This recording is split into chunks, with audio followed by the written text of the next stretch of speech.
Fake news, verdade, mano. Tu sofre com essa parada, né? Com fake news, mano. Muito. Ô, me dá meu pod aí, por favor. Cara, fake news faz parte da máquina de assassinar a reputação, né? Sempre foi uma coisa... Eu tenho casos aqui... Falamos meia hora dessa porra e o Monarca ainda tá enchendo teu saco com essa porra. Não tem problema, porra. cara. Vambora.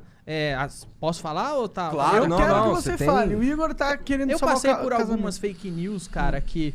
Até hoje, por exemplo, o pessoal acha que eu falei coisa que eu nunca falei. Uma delas é que eu teria chamado uma doadora de leite de vaca. Isso é mentira? Nunca aconteceu na vida. O caso foi o seguinte, cara. Eu tava na Band, no Agora é Tarde. E nos meus monólogos, nos stand-ups, como em qualquer talk show, você procura notícias pra fazer piada. É uma instrução que a gente deixa pros roteiristas, tipo... procura notícia. Por quê? Quando a notícia está publicada, significa que é pública. Nós não estamos invadindo privacidade de ninguém. Quando alguém tem uma foto e publica, é pública. Sim. Né? Daí vem o nome, publicar público. Então, os roteiristas sempre procuram notícias para fazer piada. E eu sempre instruí a fazer assim, vai lá no Mundo Bizarro. Mundo Bizarro é um site de exageros, de presepadas, que o homem mais gordo do mundo desceu rolando a ribanceira na Escócia. O indiano com o maior bigode do mundo quer entrar no Guinness. O Mundo Bizarro, o nome já diz. E aí tinha uma notícia no Mundo Bizarro que dizia o seguinte, que brasileira quer entrar no Guinness como maior produtora doadora de leite do mundo. Essa notícia, ela não tinha o viés dramático nem o viés filantropo. E era uma notícia que já estava virando meme. As pessoas estavam comentando essa notícia. E um dos roteiristas achou que essa notícia, como estava sendo comentada e estava no Mundo Bizarro, tinha os elementos cômicos, tinha o exagero, tratava-se de entrar no Guinness, ele achou que seria uma boa fazer uma piada com isso. Uma piada com uma pessoa que já está virando meme, com uma notícia esdrúxula, que era o viés, mais uma vez. Nunca foi um viés filantropo nem de dramático. Sempre foi brasileira, quer entrar no Guinness. É uma notícia sobre o Guinness. E ele fez a piada. E a piada que eu contei no programa foi... ela quer entrar no Guinness como a maior produtora de leite do mundo, mas o Kid Bengala já entrou também nessa categoria. Tem nada a ver com ela. Não, teve nada a ver. De fato, uma piada. Você tem a estrutura de piada, tem o setup, tem o punch. A piada tem uma estrutura própria, como qualquer obra literária. Você consegue dissecar.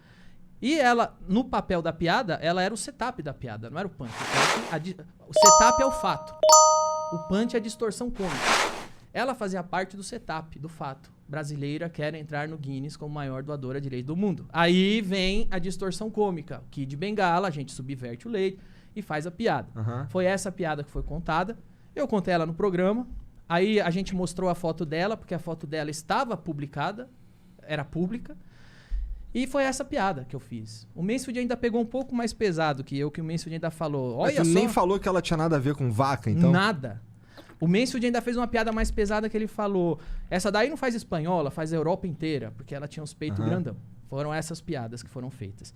Passou batido, foi uma piada como qualquer outra que a gente já fez. Ela tinha realmente os peitos grandão? Tinha a foto dela, que ela Isso é meio poético, peitos, inclusive. Assim, sim. Então, por todos os fatos que eu disse... que é poético? Porque ela tá querendo o Guinness de melhor, mais leite que dá, né? Por isso que é poético. Pô, mas deve ser por isso que o peito dela é grandão, pô. Então, entendeu? E essa piada. Por que é poético, tá? É poético porque, porra, se tem uma piada pronta, é essa merda, caralho. Tá bom. Essa foi a piada feita. Nada mais do que isso. Não teve nada de vaca. Ninguém falou vaca. Quem que disseminou essa Terminou a piada, a gente tocou a vida como... Pra gente foi uma das muitas outras piadas que a gente fazia com notícias do site Mundo Bizarro. E tocamos a vida. Depois de semanas, ela aparece na imprensa chorando. E na Carta Capital, foi a primeira revista que deu a manchete, Danilo Gentili chama a doadora de leite de vaca. E aí ela aparece chorando... Tinha que ser na Carta Capital. Foi lá que começou. Ela aparece chorando, dizendo que agora, por minha culpa, eu a chamei de vaca, e as pessoas estavam chamando ela de vaca, o leite dela secou, e na real ela só era uma filantropa que ajudava crianças. Aí a notícia mudou o viés. Não era mais quer entrar no Guinness, e sim é uma filantropa nordestina, pobre, vítima, que sofreu uma exposição, humilhação, e ela estava chorando, dizendo que eu a chamei de vaca, e aí eu mandava o vídeo, falava, ó, este é o vídeo da piada. Em nenhum momento eu disse vaca, a piada é essa, não é nem com ela, é o Kid Bengala. Cara, isso foi pra Folha de São Paulo, isso foi pra Isto É, e todos os lugares noticiou que eu chamei uma doadora de leite de vaca. Isso nunca aconteceu. A partir do momento que essa é a narrativa, que essa é a manchete, já existe uma pressão. Se eu ganhar esse processo, nossa... O juiz tá fudido. Não, já existe essa pressão que, pô, claro, a história que foi contada é a seguinte.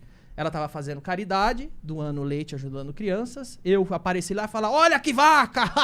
Vaca, vaca. Sim, nesse contexto seria um bosta. Mas não foi esse o contexto, não foi isso que aconteceu. Mas essa foi a versão que ficou. E a gente põe o DVD no processo, eu mando pros jornalistas, tá aqui a piada, não tem vaca. Por que você não faz a manchete? Fez piada com o Kid Bengala, essa é a piada. E virou essa narrativa. Eu tenho muitas outras, cara, que eu já passei. Por exemplo, eu me lembro que eu tinha uma série politicamente incorreta, foi pro ar pela FX em 2014. Eu fazia o papel de um deputado xarope, que só fazia merda, falava merda. E o deputado, de repente, na história, o meu personagem chamava Atílio Pereira, ele vai no Congresso Nacional e ele quer banir tem uma discussão lá para banir o uso da vírgula. A gente zoava muito as coisas idiotas que o deputado ficava discutindo. E aí eu levava um cartaz e o cartaz estava escrito assim: não sou negro, graças a Deus. E eu falava, vejam como a vírgula faz diferença. Se a vírgula estiver aqui, não, vírgula, sou negro, graças a Deus. Essa é uma boa frase. O cara tem orgulho de ser negro. Mas se eu tiro a vírgula, olhe como fica uma coisa racista. Não sou negro, graças a Deus. Essa era a cena cômica. Os caras tiraram um print onde eu tô do lado do cartaz escrito não sou negro, graças a Deus. E começaram a passar isso em um monte de ONG, de defesa afrodescendente, como se fosse eu segurando um cartaz que eu não sou negro, graças a Deus. Esse dia eu cheguei na minha casa, tava fechado na minha porta. Seu racista, seu não sei o quê. Caralho. Teve uma outra que eu acho que foi a mais grave ainda. Mais grave. Eu tava em Curitiba fechando um patrocínio de um celular brasileiro. E aí fechei o patrocínio, peguei o avião. Quando eu cheguei em São Paulo, os caras, pô, não dá pra te patrocinar, cara. Você fica endossando o estupro da menina do Rio de Janeiro. Lembra uma menina do Rio de Janeiro que foi estuprada em grupo e tava dopada? Ah, lembro. Eu falei, quê? Eu? O que você tá falando, velho? Tá aqui. Aí ele me mandou um print. O print era o seguinte, esse print ele passou por todas as etapas da máquina de assassinar a reputação. A menina foi estuprada grupalmente no Rio de Janeiro e eles começaram a assinar a Menezes, Brasil 247, esses blogs que faziam parte de uma esgotosfera, que caiu até, muitos desses caíram na Lava Jato. Eles recebiam, de fato, dinheiro público para assassinar a reputação de inimigo, que eles consideravam inimigo do governo. Esses caras foram caçar alguma coisa que eu falava que desse margem para interpretação. Eles foram pegar um tweet meu de 10 anos atrás, que eu tava comentando o Big Brother. Teve um caso no Big Brother que o casal ficou bêbado e transou, e todo mundo tava tirando sarro, e o cara era feio, a mulher era bonita. E eu comentei alguma coisa que foi mais ou menos assim, eu não me lembro, mas era mais ou menos assim. Os cara foi esperto, esperou a mina ficar bêbada, pra achar ele atraente e eles transar. Essa era a tweetada. Eles apagaram a data da tweetada e começaram a divulgar com fakes, igualzinho o gabinete, que a imprensa é tão puta com o gabinete do ódio do Bolsonaro. Quando o gabinete do ódio era do outro lado, a imprensa não se incomodava. Nenhum pipo. Pelo contrário, ainda absorvia o que eles criavam.